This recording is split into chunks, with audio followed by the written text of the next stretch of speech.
Merci infiniment France pour cette opportunité de prendre la parole ici pour présenter l'organisme. Puis merci aussi à notre Église, à nos pasteurs pour cette opportunité pour faire connaître cette œuvre.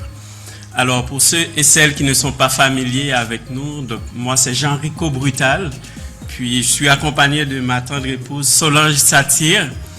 Des fois il y en a qui nous appellent le couple Satire Brutal. Mais il ne faut pas dire ça, hein? Il faut pas dire ça. Donc, ça fait 8 ans, nous bénissons le Seigneur pour un ministère qu'il nous a confié depuis 8 ans. On aide des enfants orphelins et démunis en Haïti, à Port-au-Prince et dans plusieurs départements. Et nous travaillons ici pour l'intégration des jeunes issus de l'immigration. Donc, on travaille tout ce qui est la prise de parole en public, la confiance en soi, l'estime de soi, la persévérance. Donc, on travaille avec ces jeunes. Donc, l'organisme est enregistré au niveau du gouvernement fédéral comme un organisme de bienfaisance. Et moi, ça fait 17 ans que je travaille auprès des enfants des rues à Port-au-Prince depuis 2008 à nos jours. Donc, j'ai été témoin des enfants qui dormaient dans la rue, des enfants qui n'avaient pas accès à l'éducation, des enfants qui quémandaient pour survivre. Donc, j'ai eu l'opportunité de côtoyer ces enfants et ça a développé en moi une certaine sensibilité pour ces enfants qui n'ont pas les mêmes privilèges que nous.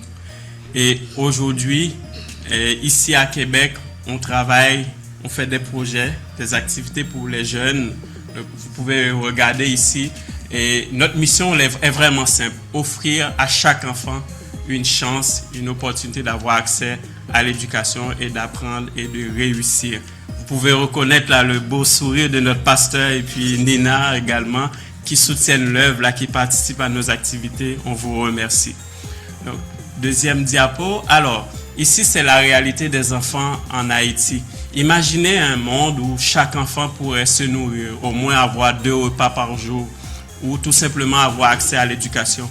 Et je me rappelle en Haïti, un jour, il y a quelqu'un qui avait envoyé $100 pour moi, $100 américains et à cette époque-là, $100, c'était $100 000 parce que ça m'a permis d'acheter des chaussures pour aller à l'école, donc des matériels. Donc, c'est juste pour dire que ce n'est pas partout dans le monde où les enfants peuvent avoir accès à tout ce dont ils ont besoin. Et on bénit Dieu ici parce qu'il nous a placés dans une terre où nos enfants ont accès au moins à tous les besoins de base. Donc, mais en Haïti, ces enfants que vous voyez, c'était lors d'un voyage humanitaire que j'ai réalisé en 2022. Et j'ai organisé des activités pour ces enfants.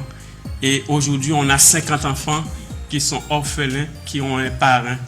Donc, c'est $1,50 qu'on paye et qu'un donateur donne. Et avec ça, on paye la scolarité pour ces enfants. On les permet d'avoir accès à des besoins, des soins médicaux. Donc, $1,50, faut préciser. Ouais, $1,50 par jour. Oui. Ça fait $396 à peu près à l'année. Et puis, tout ce montant est envoyé pour soutenir l'enfant. Et on donne aussi des dons également.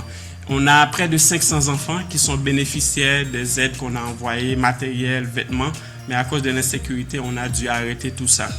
Et comme témoignage, ce jeune homme que vous voyez ici, il s'appelle Mardoché. C'est le premier enfant qui a été parrainé. Sa mère est décédée, son père l'a abandonné. Et en 2016, on a fait un voyage en Haïti. On a vu la situation de ce jeune homme. Et en 2018, on a décidé de le parrainer. Et aujourd'hui, il est en secondaire 3. Et c'est une fratrie. Là, il y a 3 frères et puis 3 sœurs. Donc, c'est une famille de 6 que l'organisation soutient. Et une autre famille aussi, c'est la famille Terbilus. C'est une dame qui vit vraiment dans la misère, vraiment dans la pauvreté. Et lorsqu'on nous a présenté sa situation, un pasteur là-bas, et puis on s'est dit, on ne peut pas rester indifférent face à cette situation, on va parrainer cette famille. Et on a une marraine qui parraine, qui aide ces 3 enfants. Donc, nous sommes des ambassadeurs du Christ en 2 Corinthiens 5, 20. Et en Matthieu 25, 14, 30, il est dit que, on met l'accent sur nous sommes des serviteurs. Nous avons des talents que Dieu nous a confiés. Mais qu'est-ce que nous avons fait avec nos talents? Si Dieu me bénit aujourd'hui, c'est parce qu'à mon tour, je dois bénir les autres. Donc, Dieu m'a donné cette opportunité que moi, peut-être il y a des opportunités que je n'avais pas eues quand j'étais jeune, mais aujourd'hui, j'ai l'opportunité de transformer, de changer la vie de ces enfants et je bénis Dieu pour ça. Donc, je laisse Solange terminer avec une invitation pour vous. Merci Jean. Donc, comme vous pouvez le constater, découvrir l'œuvre pour celles et ceux qui ne connaissent pas encore l'œuvre. Donc, depuis 8 ans, on organise des galas bénéfices ou soupers bénéfices ou rassemblements bénéfices où on réunit parfois 2, 3, 400 personnes selon les années pour collecter des fonds justement pour le programme de parrainage puisque les activités ici pour le club, on peut avoir des subventions mais pour l'international, c'est à nous de se débrouiller, aller chercher, frapper des portes pour soutenir les orphelinats et les écoles. Cette année, c'est notre 6e édition. Ce sera à l'Hôtel Universel de Québec sous le chemin Sainte-Foy. C'est pratique. Il y a le parking inclus.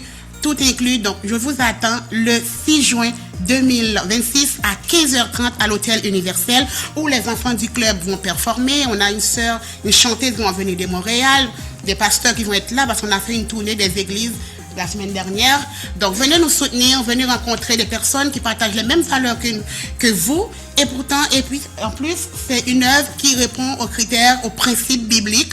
Donc à chaque fois qu'on fait un don, à chaque fois qu'on soutient un enfant orphelin ou une veuve, c'est comme à Dieu qu'on donne la gloire, qu'on loue Dieu à travers nos actions. Donc comment soutenir cette œuvre? Peut-être vous vous dites, c'est samedi, je ne serai pas disponible, mais vous pouvez toujours faire du bénévolat. On a des bénévoles dans la salle qui nous soutiennent comme Nirva, comme Sarah qui est avec nous ce matin. Donc l'accueil, aidez-nous avec les enfants. Donc c'est un gala où les enfants aussi ont leur place dans le gala. On loue 2 salles à l'hôtel. Une salle pour les enfants, une salle pour les adultes. Donc, on a besoin des bras pour nous aider avec des jeunes ou tout simplement faire un stage chez nous. On a notre local à l'ancienne Lorette où vous pouvez déjà avoir une première expérience de travail, renchérir votre CV, avoir des références ici à Québec. Ou parrainer un enfant. On a une liste d'une 20aine d'enfants des orphelinats et des écoles. Donc, des enfants toujours en attente. On a leurs fiches, leurs photos qu'elles nous envoient. Vous pouvez toujours parrainer un enfant à n'importe quel moment à n'importe quel moment de l'année, les enfants sont toujours disponibles et on fait des rencontres de parrainage via Zoom ou WhatsApp selon la disponibilité de l'Internet. Vous pouvez voir ton enfant, parler à ton enfant, poser des questions, c'est du concret. Et enfin, donc prenez votre billet, donc on est en arrière après les cultes, venez nous voir pour contribuer dans l'œuvre et puis louer Dieu à notre façon. Merci beaucoup de votre écoute et on est là pour vous. N'hésitez pas à nous contacter pour rentrer dans la belle famille. Merci infiniment et puis allez nous voir à la fin du culte pour en savoir plus. Merci à nos pasteurs. Merci.